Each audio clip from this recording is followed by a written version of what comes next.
Bonjour à tous. Alors, merci beaucoup d'être avec nous pour cette présentation des résultats du 3e baromètre annuel du vin sans alcool, réalisé par le cabinet SIPS pour Moderato. Alors, vous avez la possibilité de poser vos questions dans le chat qui est à droite de l'écran et on y répondra par contre à la fin de la présentation, notamment les questions qui sont le plus représentatives de ce baromètre, s'il y a trop de questions. Alors, on est en présence de Fabien Marchand-Cassagne et Sébastien Thomas, cofondateurs de Moderato, Frédéric Brochet, œnologue associé à Moderato. Jérôme Cuny nous rejoindra, il est fondateur des caves parallèles qui sont des caves sans alcool. Et je laisse maintenant la parole à Anne Péguilan du cabinet SIPS qui va nous présenter la méthodologie d'abord et les principales tendances mises en lumière par ce baromètre. À toi, Anne. Merci Dorothée et ravie de vous retrouver pour partager avec vous les enseignements de la 3e édition du baromètre du vin sans alcool. Donc, comme l'indiquait Dorothée en préambule, je tiens à préciser que ce baromètre repose sur une méthodologie robuste. Alors, ça veut dire quoi une méthodologie robuste? C'est une étude en ligne qui est construite à partir d'un échantillon de 1000 répondants de 18 ans et plus, échantillon qui est représentatif de la population française en termes de genre, d'âge, de répartition géographique et des revenus. Ce baromètre repose sur des indicateurs récurrents permettant de mesurer année par année l'évolution de la catégorie du vin sans alcool. Nous en sommes à la 3e année. Il est intéressant de voir comment le vin sans alcool construit son propre terrain de jeu pour devenir une catégorie qui compte, avec bien évidemment des motivations et des usages qui se dessinent et des freins qui restent à lever. Sans plus attendre, rentrons dans le vif du sujet en répondant, pour commencer, à 3 questions. Quel est l'intérêt pour le vin sans alcool? Quelles sont les motivations pour consommer du vin sans alcool? Et plus globalement, quelle est la perception du vin sans alcool? Alors, en termes d'intérêt, nous avons demandé aux Français, consommateurs de vin et ou de déclinaison de boissons sans alcool, leur niveau d'intérêt pour le vin sans alcool. 52% ont donné une note entre 5 et 10 et 24% sont très intéressés avec une note entre 8 et 10. Cet intérêt est stable au regard des années précédentes, ce qui sous-entend 2 enseignements. Le premier, c'est que cette catégorie s'installe dans la durée. On peut vraiment considérer qu'elle s'ancre sur le marché. Et le deuxième enseignement est que cette catégorie n'est pas une niche, avec en moyenne une personne sur 2 qui y voit un intérêt personnel, et cela est répété tous les ans. Quand on étudie les profils particulièrement intéressés au regard de leur rapport à l'alcool, ceux qui sont dans une logique de réduction ou d'arrêt définitif de l'alcool sont très très intéressés. Vous pouvez voir 64-63 par rapport à 52, c'est très important. Suivi par ceux qui sont dans une logique d'arrêt temporaire, un tout petit peu en retrait, mais ça reste quand même aussi très important. À l'inverse, ceux qui sont non consommateurs d'alcool sont vraiment en retrait, 49% par rapport à 52. Et quand on demande maintenant à ces personnes intéressées quelles sont leurs motivations pour consommer du vin sans alcool, la sécurité et le bien-être sont des motivations stables, c'est vraiment des moteurs structurants. Les motivations sociales restent plus secondaires, avec une notion d'intégration sociale qui est beaucoup plus marquée chez les jeunes, sur la cible des jeunes. Par contre, il nous a semblé intéressant de mettre en avant 2 items qui sont la nouveauté. La nouveauté est en baisse, ce qui laisse sous-entendre que la catégorie tend à être reconnue. Et l'autre point, c'est que la motivation du plaisir du goût du vin augmente, notamment auprès du cœur de cible des adultes et des millennials. Ce qui laisse là sous-entendre que les motivations hédonistes se développent au-delà des motivations fonctionnelles. Nous retrouvons d'ailleurs ces dimensions hédonistes dans la perception du vin sans alcool qui se normalise autour de 3 clés structurantes. La première clé, c'est une alternative conviviale sans alcool. Donc, c'est un peu, quelque part, la façon dont les consommateurs peuvent positionner la catégorie. Suivi par un usage projeté en accompagnement des repas avec 2 moments clés qui sont de plus en plus importants. C'est l'apéritif et le dîner. Et également une expérience gustative basée sur le plaisir du vin sans les inconvénients de l'alcool. Et qui est à mettre en perspective avec des facteurs de rejet en baisse continue, à savoir l'idée que le goût n'est pas bon, comme vous pouvez le voir. En 2023, on était à 36%, en 2025, on est à 33%. L'idée que c'est du jus de raisin, là aussi, ça baisse de façon très importante. On passe de 39% à 2023 à 25% en 31, à 31% pardon, en 2025, excusez-moi, et la croyance limitante que les bons vins n'existent pas en version sans alcool, qui passe de 29% à 26%. Le recul de ces obstacles est un bon signe, et cette normalisation de la perception se développe bien évidemment avec la notoriété et la connaissance de la catégorie qui gagnent chacune 3 points par rapport à 2024. Mais il y a encore un travail de visibilité et d'éducation à réaliser, puisque pour 32%, le vin sans alcool n'est pas présent dans les esprits et 27% ne savent pas comment est produit le vin sans alcool. Mais soyons positifs et mettons en avant les éléments qui laissent sous-entendre qu'on est sur la bonne voie, puisqu'on a 38% qui savent que le vin sans alcool est produit à partir de vins dont on a retiré l'alcool, et c'est une évolution notable avec plus 4 points par rapport à 2024. Donc ces indicateurs sur la perception du vin sans alcool laissent sous-entendre qu'il est essentiel d'accompagner les consommateurs à vivre l'expérience sans alcool, de les éduquer. Et j'aimerais bien que Frédéric, expert en néonologie, c'est-à-dire l'œnologie appliquée au vin sans alcool, nous donne son point de vue sur le sujet. À toi, Frédéric. Merci beaucoup, Anne. Effectivement, on voit bien qu'il y a une évolution très sensible et très positive de la perception avec effectivement l'apparition pour nous de cette nouvelle discipline qu'on a choisi de nommer la néonologie et qui effectivement témoigne d'une meilleure perception et d'une meilleure compréhension des consommateurs de cet univers du vin sans alcool, avec encore peut-être des petites confusions sur les différentes catégories, mais en tout cas l'idée que c'est bien dans la catégorie vin que boxe le vin sans alcool et non pas dans un univers totalement déconnecté. Il est clair qu'aujourd'hui, il faut accompagner cet intérêt des consommateurs à travers l'éducation à la fois sur les modalités techniques, mais qui finalement les intéressent assez peu, mais plutôt sur l'identité sensorielle des produits qui, comme on le voit, se développe avec un intérêt croissant et aussi une nouvelle approche qui doit être mise en œuvre de ces produits à la fois par les professionnels qui sont les producteurs et les metteurs en marché, mais aussi pour que les consommateurs puissent trouver leur compte dans l'expression nouvelle que constituent les vins sans alcool. Voilà ce qu'on peut dire et qui est vraiment très intéressant dans l'étude de cette année. Ok, merci beaucoup Frédéric. Alors, je reviens à Anne. Est-ce qu'on peut dessiner un portrait robot d'après ce nouveau baromètre des consommateurs et quels produits préfèrent-ils? Effectivement, Dorothée, attachons-nous maintenant à mieux cerner les profils des consommateurs de vin sans alcool. Alors, avant de vous détailler le profil des consommateurs actuels, on va poser les typologies publiques plus ou moins intéressées par le vin sans alcool. Le fait d'avoir du recul par rapport à ce baromètre qui est réalisé depuis maintenant 3 ans, ça nous permet de dresser ce panorama. Alors rappelez-vous, en début de présentation, je vous ai dit que 52% des Français buveurs de vin ou de déclinaison de boissons sans alcool sont personnellement intéressés par la consommation d'un vin sans alcool en 2025. Ça, c'est notre point de départ. On a défini 3 pôles. Les plus réceptifs, donc les consommateurs qui sont vraiment déjà engagés dans la catégorie, ceux qui sont intéressés, mais on sent qu'il y a un potentiel à développer sur ces profils, et les moins réceptifs, ils sont un peu en décrochage par rapport à cette catégorie. Alors, au regard du rapport des Français à l'alcool, on peut considérer que ceux qui sont dans une logique de réduction ou d'arrêt définitif sont les plus réceptifs. Vous voyez, 64, 63 par rapport à 52, on est bien au-dessus de la moyenne. Et en plus, ils sont en progression continue sur les 3 années. On a ensuite ceux qui, on peut considérer, où on a un potentiel à développer. Et là, j'ai mis ceux qui sont en arrêt temporaire. Parce que c'était haut, ça baisse un peu, ça remonte. Donc voilà, ils sont peut-être en train de se poser des questions. Et là, il va falloir véritablement les convaincre. Et sur les moins réceptifs dans leur rapport à l'alcool, les non-consommateurs d'alcool tendent vraiment à être un peu plus en retrait par rapport à cette catégorie. Tu es déconnecté. On t'entend toujours, mais je pense qu'il faut que tu remettes la wifi. Alors attends, il faut que j'arrête le diaporama. Excusez-moi, apparemment je suis déconnectée. Petite seconde. Tu peux recliquer dessus une fois et remettre dessus. Ouais,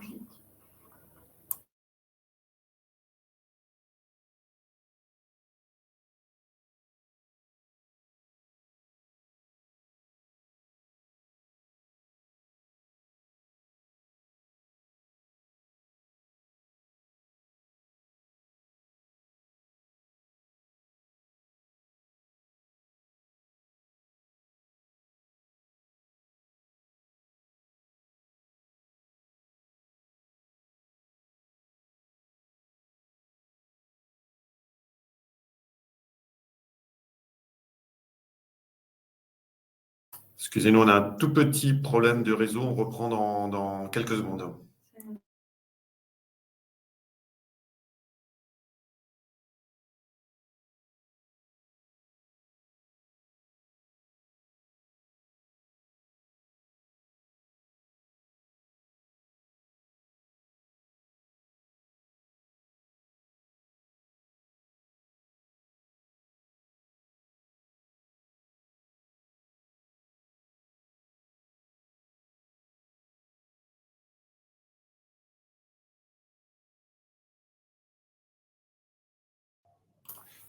Désolé, on va pouvoir reprendre. On a eu une petite coupure de réseau.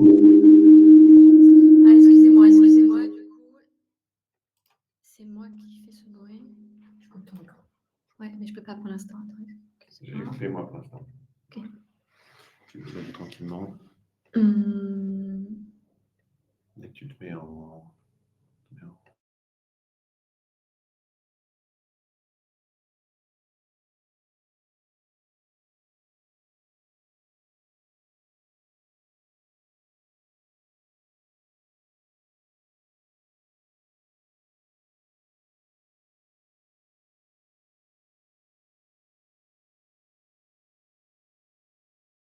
Je rentre. Ça marche? Tu nous entends, Anne? C'est bon. Ok, alors excusez-moi, donc voilà, j'ai eu un problème de connexion, tout a sauté, donc je me suis reconnectée. Désolée pour cette interruption momentanée. Donc, comme je vous disais, à partir de l'intérêt des différentes cibles, on a construit 3 pôles. Donc, les plus réceptifs, à potentiel à développer, les moins réceptifs. Si on regarde au filtre de l'intérêt par rapport à l'alcool. Ceux qui sont dans une logique de réduction et d'arrêt définitif sont naturellement plus les réceptifs, et en plus ils sont les plus réceptifs, et en plus ils sont dans une progression continue. On a considéré que ceux qui sont dans une logique d'arrêt temporaire sont dans un potentiel à développer, et que les moins réceptifs sont les non-consommateurs d'alcool, puisqu'ils sont à 49% par rapport à une moyenne à 52%.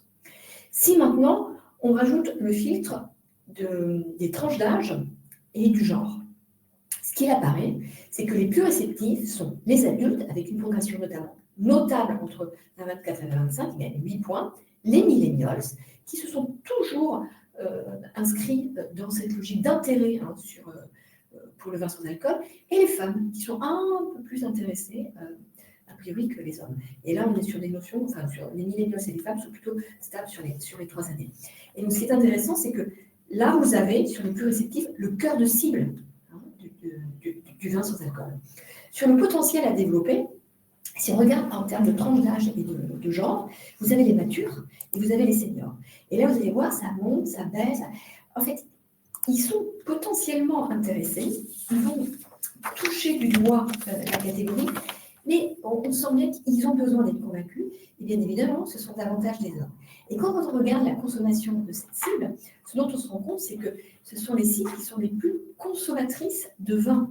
Donc les cibles qui sont les plus éduquées et les cibles qui ont le plus besoin de comprendre et d'avoir des preuves par le discours et par l'expérience également. Donc il y a vraiment un travail d'accompagnement à réaliser pour convaincre ces cibles de la qualité et de la valeur du vin sans alcool. Concernant les moins réceptifs, donc on a vu que c'était les non-consommateurs d'alcool, et en termes de tranche d'âge, il s'avère que ce sont les jeunes de 18-24 ans qui sont en décrochage par rapport au vin sans alcool. Et quand on regarde qui sont les non-consommateurs d'alcool, eh bien, les plus gros non-consommateurs d'alcool sont les jeunes. Les jeunes tendent à moins consommer d'alcool. Donc si on consomme moins d'alcool, on a moins d'intérêt pour un produit qui est en fait une déclinaison d'une boisson sans alcool dans laquelle on a enlevé l'alcool. On préfère aller sur d'autres boissons, notamment les nouvelles boissons. Donc, ce panorama permet, au bout de 3 ans, de vraiment dresser 3 portraits assez clairs de où est le cœur de cible, où est le potentiel à développer et où sont potentiellement les moins réceptifs. Donc, maintenant que je vous ai dit ça, essayons de regarder ensemble qui sont les consommateurs de vin sans alcool. Alors déjà, ils représentent 19% de la population française. En termes de profilage, ce qui est intéressant de voir, c'est que au regard de l'intérêt, on voyait que les femmes étaient plus intéressées que les hommes, et dans la réalité, on a autant d'hommes que de femmes. En termes d'âge, on est tendanciellement plus millennials et adultes, donc ça va complètement dans le sens de ce qu'on voyait sur les plus réceptifs, et on est plus sur des classes moyennes supérieures, et ça c'est une donnée qui est significativement plus importante. Concernant leur connaissance de la catégorie, heureusement pour eux, ils ont une meilleure connaissance de la catégorie, mais on a quand même une marge de progression, parce qu'on a quand même 20% qui ne savent pas comment est produit un vin sans alcool. Et puis, il y a un autre point sur lequel je souhaiterais m'arrêter 2 secondes, ce sont les drivers de consommation. Où en fait, on se rend compte qu'on a une tension entre la motivation du plaisir, du goût du vin, qui est à 32%, et qui augmente de 11 points. Donc, on est vraiment dans cette quête du plaisir, du goût du vin. Et une tension avec l'obstacle de l'appréciation de l'offre, où en fait, le produit pas assez attrayant, 19%, plus 3 points par rapport à 24, absence de vin apprécié en sans alcool, 11%, plus 5 points par rapport à 24. Alors, ce n'est pas tant le 19 et le 11 qui sont importants, c'est les plus 3, plus 5. Ça laisse sous-entendre qu'il y a une véritable motivation et que quelque part, les consommateurs aujourd'hui ne trouvent pas toujours le produit qui leur correspond. Et il y a une inadéquation entre leur attente et ce qu'ils trouvent sur le marché, ce qui est certainement dû à la variété d'offres où ils ont besoin d'être guidés par rapport à leur attente sur le produit qui peut davantage correspondre à leurs besoins. Donc, au-delà de ça maintenant, comme le disait Dorothée, ça peut être intéressant de voir quel est leur retour d'expérience du vin sans alcool. Donc, si on regarde les différentes catégories, le pétillant, 20% de pénétration, il est stable, meilleur agrément, 77%, plus 11 points depuis 2023. J'ai envie de vous dire, il est solide, il est ancré, ça avance plutôt bien. Ensuite, on a 2 catégories sur lesquelles on va s'arrêter, c'est le rosé et le blanc. Alors, ces 2 catégories progressent en pénétration, plus 5 points chacune. Ce qui est intéressant de noter, c'est que l'agrément du rosé progresse très fortement par rapport à 2023, et du coup, il passe devant le blanc, qui est aujourd'hui à 69%, avec une tendance un peu à la baisse. Alors, je ne dirais pas tant à la baisse, ça se tasse en fait. Il y a un tassement de l'agrément du vin blanc.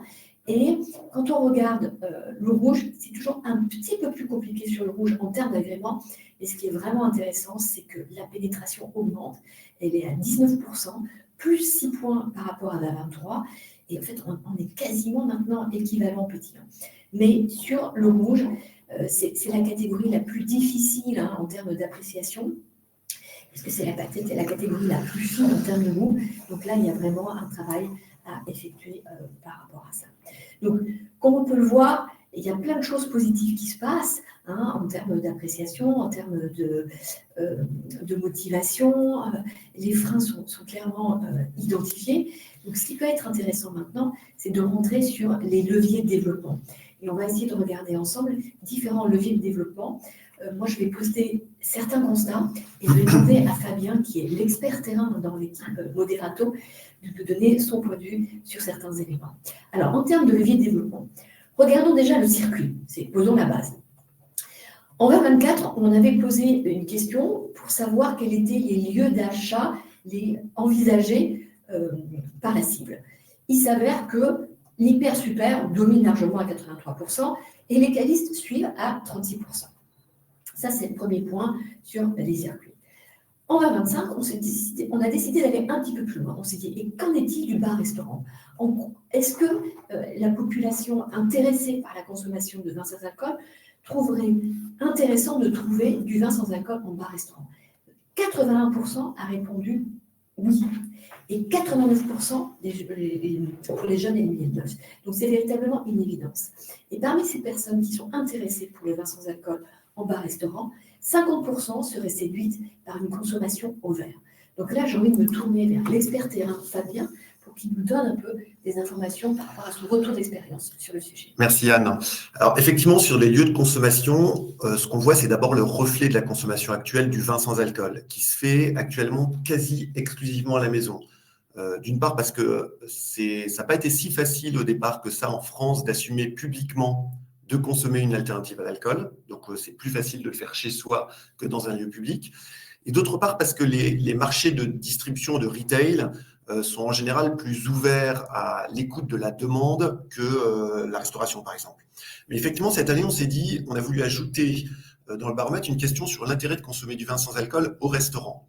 Et là, on voit qu'il y a un potentiel incroyable qui est à date quasiment inexploité et qui pourtant permettrait aux restaurateurs de compenser une grosse partie, enfin en tout cas une partie, je ne sais pas quelle partie, mais une partie de la baisse qu'ils vivent depuis plusieurs années sur leurs ventes de vin, notamment les ventes de vin le midi, mais même les ventes de vin le soir. Aujourd'hui, 81% des consommateurs trouvaient l'offre intéressante et pourtant, je ne sais pas si vous avez fait l'expérience, mais ce qu'on voit, c'est qu'il est quasiment impossible de trouver aujourd'hui un vin sans alcool sur les cartes des restaurants, même dans les restaurants où il y a des mocktails, et même dans des restaurants qui ne sont pas si nombreux que ça, où il y a de la bière sans alcool. Alors pourquoi? On s'est posé cette question-là. Alors déjà, il y a certainement une forme de conservatisme du secteur et là, il va y avoir un travail d'éducation B2B à faire auprès des restaurateurs. Mais si on est un peu honnête avec nous-mêmes, il faut aussi réaliser qu'il y a un besoin d'adaptation de l'offre. Il va falloir proposer des packagings différents qui puissent s'adapter notamment facilement à la consommation au verre, puisque la consommation, elle ne va pas se faire à la bouteille, en tout cas pas sur une nouvelle catégorie au départ. Et puis aussi en proposant des prix qui vont permettre aux restaurateurs de marger, puisque le liquide, c'est une catégorie de marge pour les restaurateurs. Chez Moderato, nous, on a démarré la restauration avec la gastronomie, avec notre cuvée révolutionnaire qui est présente essentiellement dans les hauts lieux et auprès des sommeliers. L'idée, c'était plutôt de donner le ton du marché et d'inspirer la catégorie. Mais on est conscient que si on veut aller plus loin sur la restauration, il va falloir proposer d'autres packaging. On a lancé récemment un 25 centilitres en bouteille en verre et on commence à explorer des offres en bib ou en petit keg qui permettraient à la fois de répondre à la question du prix, mais aussi la réponse de la question au service au verre. Merci beaucoup Fabien pour cet éclairage. Je vous propose de revenir sur le trade, donc tout ce qui est lié à la visibilité et au merchandising. Alors, la visibilité en magasin progresse chaque année. La bonne visibilité, on passe de 6 à 9, plus 3 points, c'est bien. Mais elle reste à améliorer. L'absence en magasin recule, on passe de 36 à 24, mais la faible visibilité en magasin a atteint un plateau, on est à 42%. Donc, il faut vraiment travailler sur la visibilité globale de la catégorie dans les magasins, puisqu'on a 66% encore aujourd'hui qui nous disent qu'ils considèrent que la visibilité est faible ou nulle. Alors, en termes de localisation, qu'est-ce qui serait le plus intéressant pour un consommateur potentiel afin de trouver facilement la catégorie? Et comme pour les années passées, c'est la localisation en lien avec le rayon du vin qui est largement plébiscité. Alors, quand on dit localisation en lien avec le rayon du vin, ça veut dire une partie du rayon du vin dédiée au vin sans alcool ou un meuble séparé en entrée du rayon du vin. Donc là encore, Fabien, quel est ton retour d'expérience? Quel est ton point de vue sur ce sujet de trade qui est quand même essentiel? Effectivement, on voit la même chose. La visibilité de la catégorie progresse chez les retailers et c'est tant mieux car on l'a vu aussi au début de l'étude, ça reste un des obstacles majeurs pour faire connaître la catégorie. Sur les 2 dernières années, dans les magasins en grande distribution, mais aussi chez les cavistes, on a vu qu'il y avait eu pas mal d'efforts de fait. On a vu la visibilité de l'offre et la promotion de l'offre qui s'était largement amplifiée, de l'offre de vin sans alcool. On a vu une intégration dans des foires au vin, des pages prospectus dédiées au vin sans alcool. On a vu aussi de plus en plus l'apparition de vin sans alcool dans les vitrines des cavistes. Donc ça, c'est des sujets intéressants et souvent aussi, les implantations ont été clarifiées. Il y a quelques années, nous, quand on a démarré sur cette catégorie, les vins sans alcool étaient essentiellement perdus au milieu des vins. Les vins, c'est organisé par couleur, donc, ou par région, mais en tout cas, pas par type de catégorie. Et donc, les vins étaient soit perdus, un vin blanc sans alcool au milieu des vins blancs, ou un vin rouge au milieu des vins rouges, soit ils étaient perdus dans un rayon qu'on a l'habitude d'appeler le rayon fourre-tout, le rayon autre, avec des vins aromatisés, avec des vins étrangers, des vins en cubis, et un peu tout ce qui est hors catégorie, on va dire. Et maintenant, depuis quelques années, et depuis quelques mois surtout, on voit apparaître un peu partout des corners sans alcool, qui sont plus ou moins grands, bien entendu, selon l'espace disponible en magasin. Le consensus en magasin, le consensus qu'on voit aujourd'hui, ça semble effectivement d'avoir une proximité de ces corners avec le rayon du vin. D'abord pour rassurer sur l'origine des produits. Par exemple, nous, on collabore étroitement avec Carrefour pour généraliser cette approche dans l'ensemble de leurs magasins. La deuxième étape, après être capable de clarifier l'implantation, c'est d'apporter de l'explication, du balisage en point de vente. On a constaté quelque chose dans les magasins où on était capable d'installer des meubles. On a des meubles qualitatifs en bois qui permettent pour nous de mettre en valeur la marque, l'origine, déjà simplement le fait que c'est un produit sans alcool et la qualité gustative des produits. Nos ventes ont été multipliées par 4. Donc, il y a quand même un vrai enjeu à faire aussi de la pédagogie. Je vais rajouter un bémol quand même sur ces logiques d'implantation parce qu'il faut savoir quand même que dans l'implantation, il faut aussi jouer avec un autre élément que les consommateurs ne peuvent pas connaître, qui sont les enjeux réglementaires, qui vont nous demander, ce qui est plutôt une bonne chose, de séparer les vins sans alcool des vins classiques pour éviter la confusion pour les consommateurs, mais même au sein de cette catégorie des vins sans alcool, de séparer les vins sans alcool, séparer au sein des vins sans alcool les produits fermentés, les produits non fermentés, alors que là, pour les consommateurs, la compréhension de la différence n'est pas évidente. Alors, entre vin désalcoolisé, boisson à base de vin désalcoolisé, boisson à base de raisins non fermentés, pour les consommateurs, il y a encore pas mal de quoi se perdre. Ouais, merci Fabien.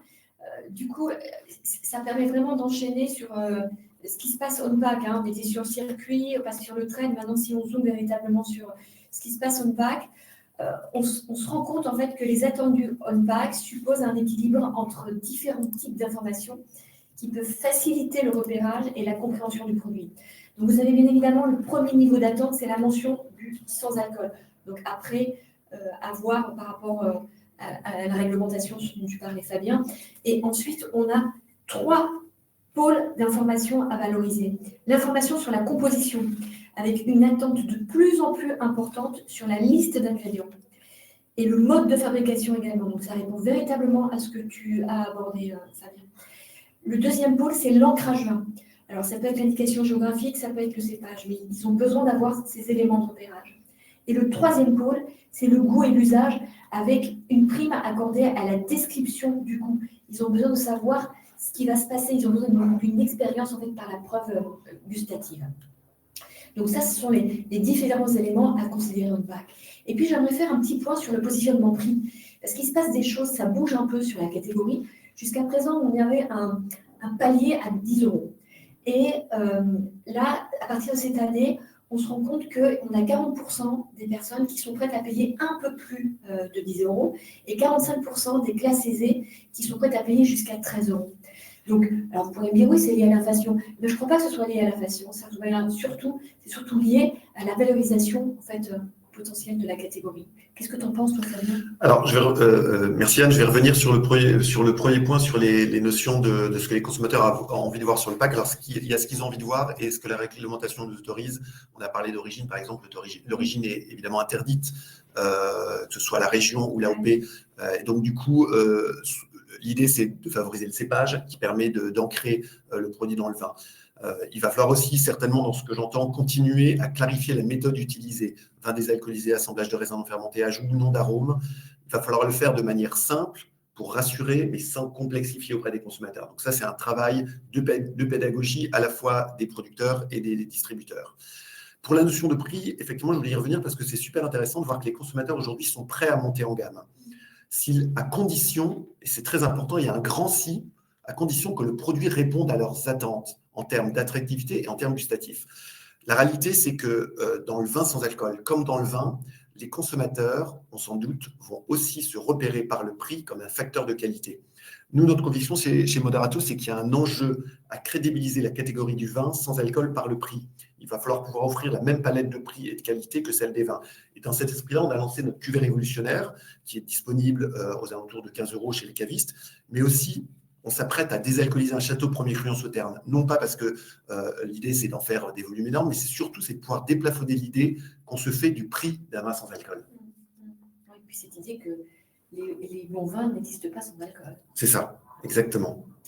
Alors, juste un dernier point, rapidement, c'est ça.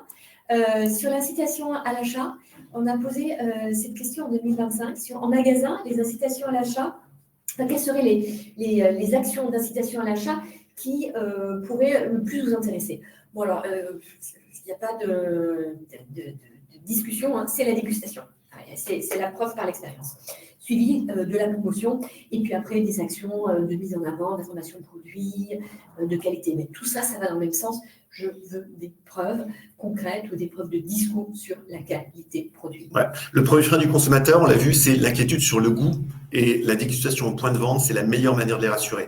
Les cavistes qui ont toujours des bouteilles échantillons à faire déguster ont bien compris que c'était souvent le verrou, Jérôme nous en parlera certainement, mais que c'était le verrou à faire sauter. Mais c'est encore plus vrai dans les magasins où il n'y a pas de prescription. Ça permet aux consommateurs de vérifier que le produit est conforme avec l'idée qu'on s'en fait et qu'ils sont prêts à y mettre le prix.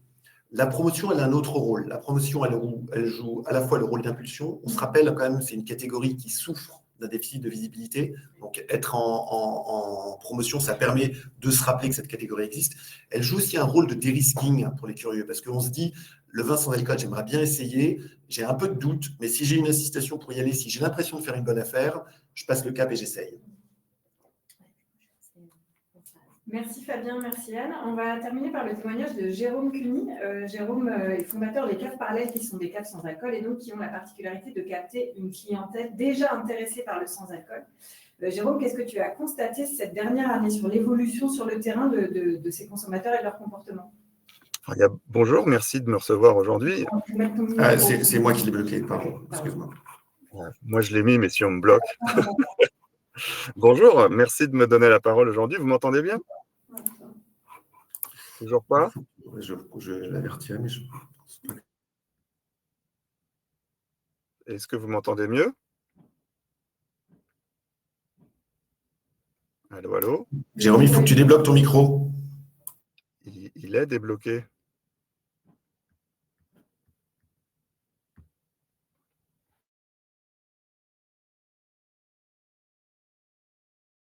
Hop.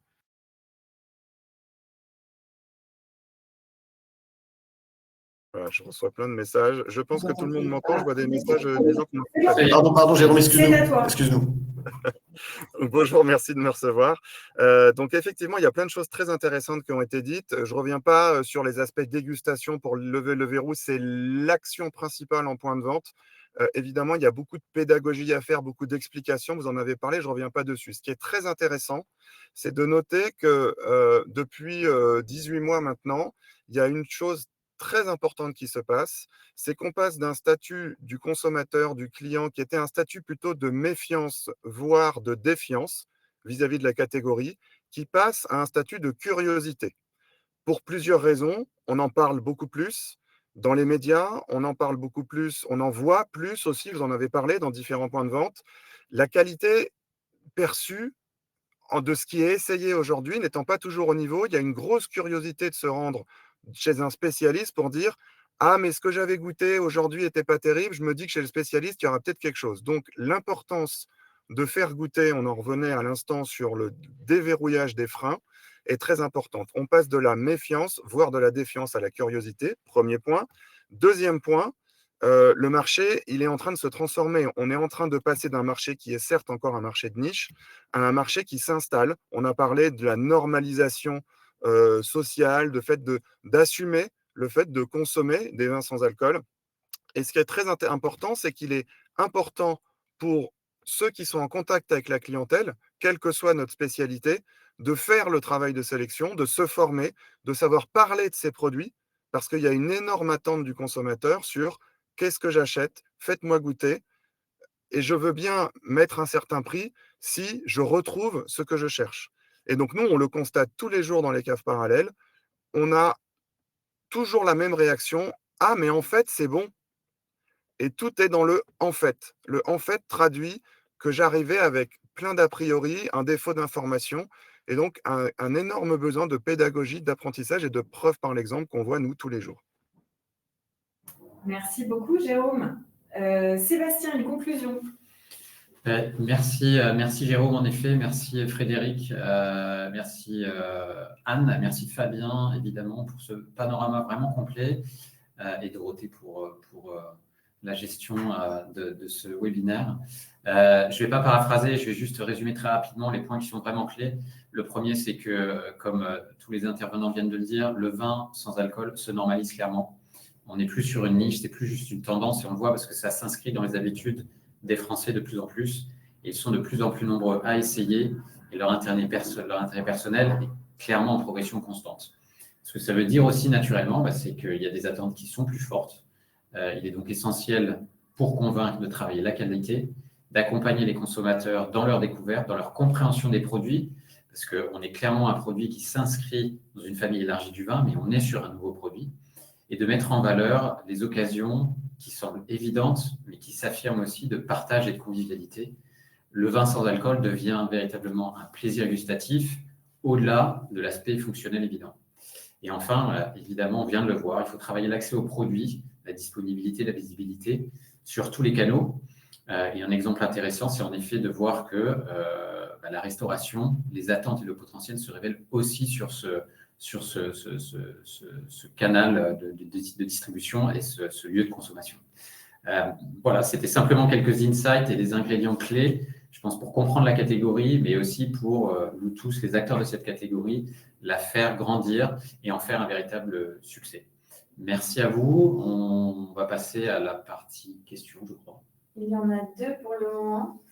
On a une de Jennifer qui demande si dans les consommateurs qui ont été interrogés, il y en a qui consomment de l'alcool, enfin, sont des consommateurs d'alcool au quotidien.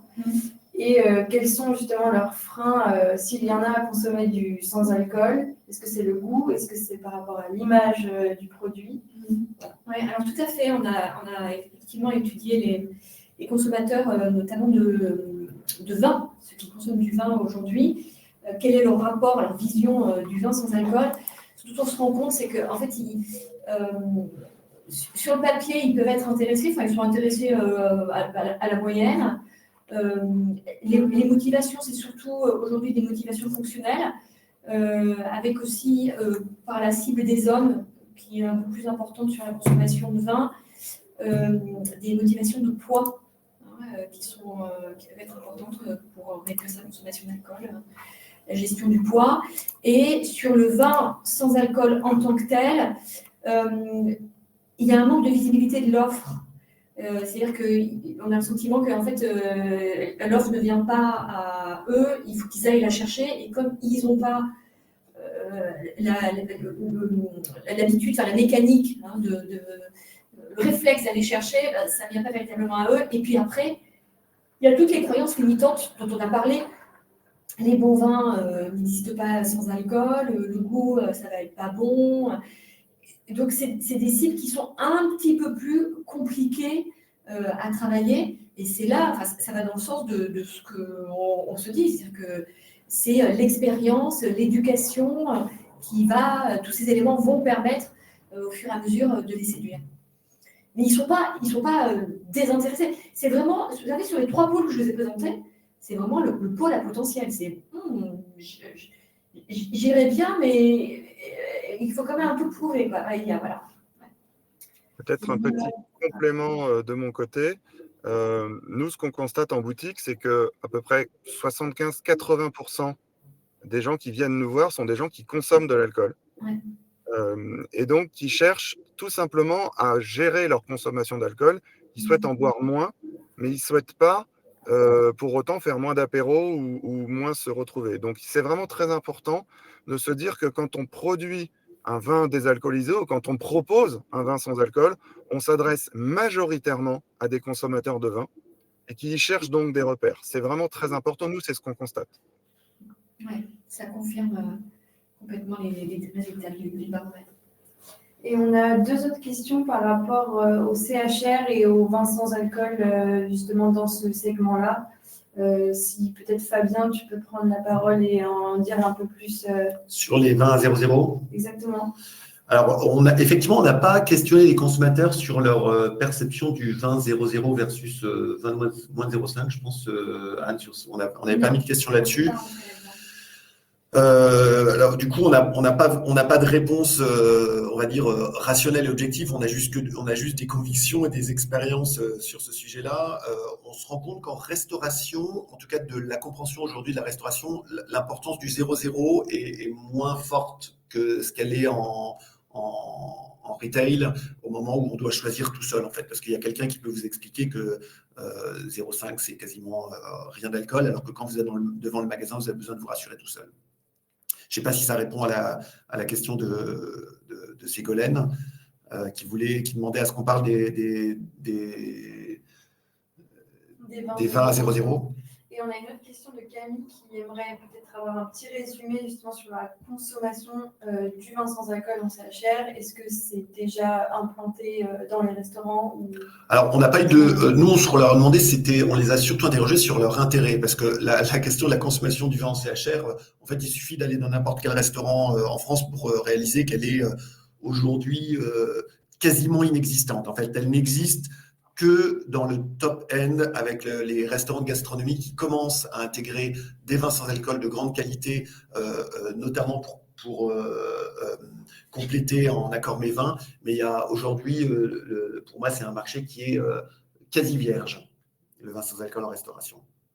Et qu'en est-il du coup de la GMS, à contrario, comment déjà, quelle est, on va dire, l'implantation du vin sans alcool en GMS, et la présence, je veux dire, et aussi comment nous, on arrive à capter le consommateur en supermarché.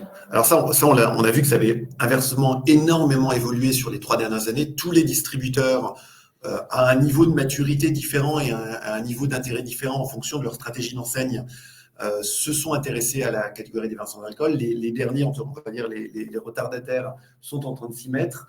Ça veut dire que toutes les enseignes de grande distribution ont maintenant une offre de vin sans alcool qui est plus ou moins mise en avant ou promue. La difficulté pour les distributeurs sur le vin sans alcool, c'est d'équilibrer entre le nécessaire besoin de promouvoir cette catégorie pour la faire connaître parce qu'on sait qu'elle a un potentiel énorme et le fait que c'est une catégorie naissante et de niche, donc il n'y a pas les mêmes rotations que les best-sellers et que les grands vendeurs de vin qui sont à qui finalement elle prend une partie non pas de part de marché, mais de part de linéaire. Et donc là, il y a un sujet effectivement de volonté stratégique des distributeurs de pousser plus ou moins le vin sans alcool parce que ça demande des investissements linéaires en fait. Je n'ai pas d'autres questions pour le moment de mon côté. Il y avait une question sur les circuits de proximité. Comment gérez-vous les circuits de proximité pour capter les achats plaisir, apéro organisés au dernier moment? Alors, ça, c'est un vrai point, et encore plus dans les circuits de proximité que dans les supermarchés, dans les hypermarchés, dans les cavistes. Il y a un risque de perdre la gamme de sans alcool au milieu des vins. On l'a vécu chez certains partenaires avec qui on travaille, que ce soit chez Carrefour ou chez Monoprix. Tout l'enjeu, c'est de réussir à regrouper d'une part les vins sans alcool tous ensemble, donc surtout d'éviter de les éclater comme ça pourrait être le fait naturellement par couleur ou même tranquille bulle, et puis d'avoir un balisage simple qui explique qu'il y a une partie de sans alcool.